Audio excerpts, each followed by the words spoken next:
Hello everyone, চলে এসেছি কিন্তু নতুন একটা রেসিপি নিয়ে। আজকের রেসিপি মাটন কারি।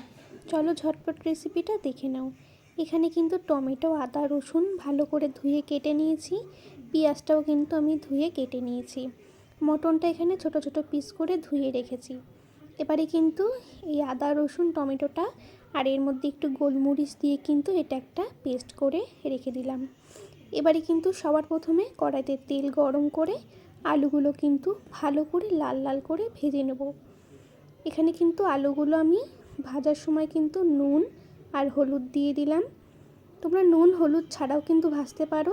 নুন হলুদটা দিলে কিন্তু আলুর কালারটা খুব সুন্দর আসে আর নুনটা কিন্তু আলুর মধ্যে প্রপারভাবে ঢুকে যায়। এখানে কিন্তু আলুগুলো ভালো করে ভাজা হয়ে গেছে। এবার কিন্তু আলুগুলোকে এক এক করে কিন্তু তুলে নিতে হবে। আলুগুলো এখানে কিন্তু আমি 50% মতন ভেজে নিয়েছি, বাকিটা কিন্তু ঝোলেই সিদ্ধ হয়ে যাবে। এবার কিন্তু ফোড়নের জন্য দিয়ে দিচ্ছি গোটা গরম মশলা, এলাচ আর লবঙ্গ, আর দিয়ে দিচ্ছি সাদা জিরে আর তেজপাতা। এই মশলাটা কিন্তু একটু হালকা করে লাল লাল করে কিন্তু ভেজে নিতে হবে। তারপরে যেই পেঁয়াজটা কেটে রেখেছিলাম সেই পেঁয়াজটা কিন্তু এখানে দিয়ে দিলাম। পেঁয়াজটা কিন্তু খুব লাল লাল করে ভাজবো না, জাস্ট হালকা একটু বেগুনি মানে বাদামি রং হওয়া পর্যন্ত কিন্তু ভেজে নিতে হবে। পেঁয়াজটা খেয়াল রাখতে হবে যেন পুরোপুরি পুড়ে না যায়। তারপরে যেই মশলাটা আমি এখানে মিক্সিতে করে রেখেছিলাম সেই মশলাটা কিন্তু এখানে দিয়ে দিলাম। দিয়ে কিন্তু হালকা হাতে এটাকে একটু মিশিয়ে নিতে হবে। তারপরে এখানে পরিমাণ মতন নুন দিয়ে দিচ্ছি এখানে হলুদ। তারপরে এখানে কিন্তু দিয়ে দিচ্ছি ঝালের জন্য লঙ্কার গুঁড়ো। এখানে কিন্তু তোমরা লঙ্কার গুঁড়োটাকে স্কিপ করতে পারো, এখানে কাঁচা লঙ্কা দিয়েও করতে পারো, কিন্তু এখানে আমি লঙ্কার গুঁড়োটা ব্যবহার করেছি। তারপরে কিন্তু সব কিছু একসঙ্গে মিশিয়ে নিতে হবে। দেখতেই পাচ্ছ মশলা থেকে হালকা একটু তেল ছেড়ে এসেছে।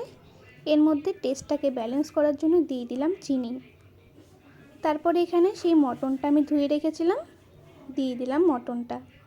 এই মটনটা কিন্তু আমি প্রেসারে দিচ্ছি না, এই মটনটা কিন্তু পুরোপুরি আমি কড়াইতেই রান্না করব। তোমাদের একটা জিনিস খেয়াল রাখতে হবে, এটা যখন প্রেসারে যাচ্ছে না তখন কিন্তু এই মটনটা অনেকক্ষণ ধরে কষাতে হবে, যতক্ষণ না কিন্তু সিদ্ধ হয়ে যাচ্ছে। দেখতেই পাচ্ছ এখানে কিন্তু মটনের কালার আস্তে আস্তে চেঞ্জ হতে শুরু করে দিয়েছে। এবারে কিন্তু সামান্য একটু জল দিয়েছিলাম, জল দিয়ে কিন্তু এটাকে ভালো করে কষিয়ে নিচ্ছি। এইদিকে হালকা উষ্ণ গরম জলের মধ্যে এখানে ভাজা আলুগুলো কিন্তু আমি দিয়ে দিলাম। এই জল আর এই আলুটাই কিন্তু এবারে আমি মটনের মধ্যে ঢেলে দেবো। আর মটনটা জল দেওয়ার পরে কিন্তু বেশ খানিকক্ষণ ধরে এটাকে ফুটাতে হবে, তবেই কিন্তু ভালো করে মটনটা সেদ্ধ হবে। 50% কিন্তু কষানোর সময় সেদ্ধ করেছি, আর এই 50% এই জল দেওয়ার মধ্যেই কিন্তু মটনটাকে সিদ্ধ করতে হবে, যেহেতু এই মটনটা একদমই প্রেসারে যাচ্ছে না। আলুগুলো এইখানে সিদ্ধ হয়ে গেছে, মটনটাও কিন্তু প্রায় সিদ্ধ হয়ে গেছে। এবারে হালকা একটু ফুটে এসেছে। এবার নামানোর আগে কিন্তু এখানে আমি গরম মশলা দিচ্ছি। আমি এখানে শাহি গরম মশলা ব্যবহার করেছি। গরম মশলাটা দিয়ে কিন্তু প্রায় 10 থেকে 15 মিনিট এটাকে ফোটাতে হবে।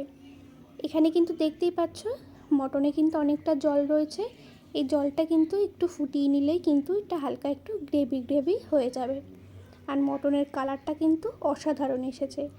একদম সিম্পল রেসিপি, তোমরা বাড়িতে খুব সহজেই কিন্তু মটন যারা কোনোদিনও বানাওনি তারাও কিন্তু এই রেসিপিটা দেখে বানিয়ে নিতে পারবে। এই রেসিপিটা তোমাদের কেমন লেগেছে অবশ্যই কিন্তু কমেন্ট করে জানিও।